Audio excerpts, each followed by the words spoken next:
ជំរាបសួរអានេះខ្ញុំលើកយករឿងមួយគឺដំឡូងបារាំងនិងកំហឹងក្នុងចិត្តថ្ងៃមួយមានបរិះម្នាក់គឺគាត់តែងតែខឹងក្រេវក្រោធគាត់ខឹងគុំគួនជាមួយនឹងមនុស្សជុំវិញខ្លួនឯងខ្លាំងមែនតើឲ្យតែនរណានិយាយមិនល្អពីខ្លួនគឺគាត់ខឹងនៅនោះភ្លាមឲ្យតែនរណាធ្វើឲ្យខ្លួនលើសចិត្តគឺគាត់តែងតែខឹងគុំគួននៅនោះភ្លាម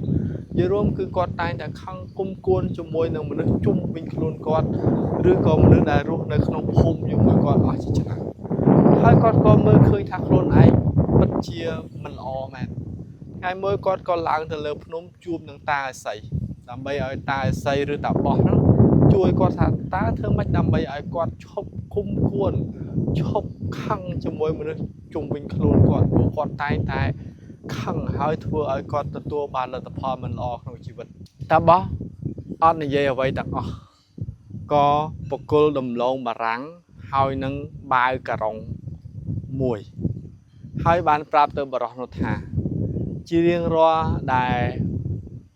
ចៅគាត់ហៅចៅអញ្ចឹងជារៀងរាល់ដែលចៅខឹងនរណាម្នាក់គុំគួនជាមួយនរណាម្នាក់សូមចៅទៅសេឈ្មោះ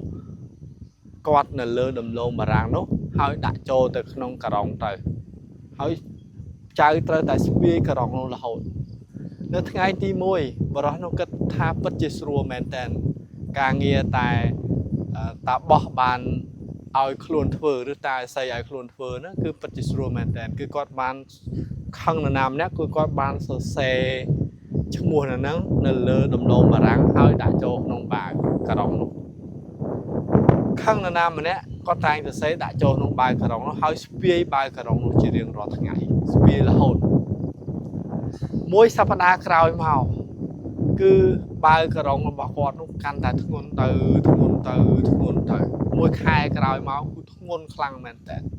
ធ្វើឲ្យគាត់មិនអាចស្ពាយបានទៀតទេព្រោះដើរក៏លែងចង់រួចហើយគឺធ្ងន់ខ្លាំងមែនតើមិនត្រឹមតែធ្ងន់ទេបាវការុងឬក៏ដំឡូងបារាំងនោះបានស្អុយរលួយធ្វើឲ្យគាត់ទទួលក្លិនមិនល្អពីដំឡូងបារាំងទៀតទាំងក្លិនមិនល្អទឹកហូរពេញ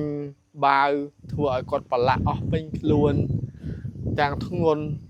គឺគាត់ពិតជាមិនអាចទ្រាំបានជាមួយនឹងដំឡូងបារាំងឬការុងដំឡូងបារាំងរបស់គាត់នោះទេគាត់ក៏ស្ពាយដំឡូងបារាំងដែលស្អុយធ្ងន់មានទឹកកក្លេកក្លាក់ហ្នឹងទៅជួបតាបោះម្ដងទៀតហើយក៏សួរថាលោកតាគឺខ្ញុំពិតជាមិនអាចទ្រាំជាមួយនឹងដំឡូងបារាំងដ៏ស្អុយនៅក្នុងបាវហើយធ្ងន់ថែមទៀតគឺខ្ញុំពិតជាអស់លទ្ធភាពនៅក្នុងការលើកទៀតហើយឬក៏សែងឬក៏ជួកាន់តាមខ្លួនទៀតទៅហើយគាត់តែងតែបន្តខឹងហើយដាក់ចូលថែមធ្ងន់ទៅតាបោះក៏ឆ្លើយទៅបរិះនោះថាចៅឯងគិតមើលនៅពេលដែលចៅឯងខឹងនឹងនរណាម្នាក់ចៅឯងតែងតែសរសេរឈ្មោះដាក់ចូលទៅយូរកើទៅហើយអាទាំងអស់ហ្នឹងហើយប្រៀបដូចជាកំហឹងនៅក្នុងចិត្តរបស់ចៅដំឡូងបារាំងគឺប្រៀបដូចជាកំហឹងនៅក្នុងចិត្តរបស់ចៅដែលចៅបានដាក់វាចូលមកធ្ងន់ទៅហើយមិនត្រឹមតែធ្ងន់ទេដំឡូងបារាំងនោះវារលួយចិត្តរបស់ចៅចាប់ដើមស្អុយរលួយឬក៏ធ្វើឲ្យចៅមានការលំបាកក្នុងខ្លួនចំណែកឯអ្នកដែលចៅខឹងនោះប្រៀបគឺគាត់អត់ដឹងអីទាំងអស់គឺគាត់រស់នៅយ៉ាងមានសេចក្តីសុខហើយចៅខឹងគាត់ចៅគិតថានឹងធ្វើឲ្យគាត់លំបាកតាមក៏ពិតអ្នកទាំងអស់គ្នាដែលចៅកំពុងតែខឹងក្រេវក្រោធគុំគួនគឺគាត់អត់ដឹងពីអ្វីដែលចៅកំពុងតែខឹងក្រេវក្រោធគុំគួននោះទេប្រៀបដូចជាដំឡូងបារាំងដែលចៅដាក់ចូលទៅក្នុងការុងរបស់ខ្លួនអ្វីដែលចៅខឹងក្រេវក្រោធហ្នឹងគឺចៅកំពុងដាក់វាចូលទៅក្នុងខ្លួនរបស់ចៅខ្លួនឯងប្រៀបដូចជាចៅកំពុងតែលេបថ្នាំពុលបន្តិចម្ដងមកក្នុងជីវិតយើង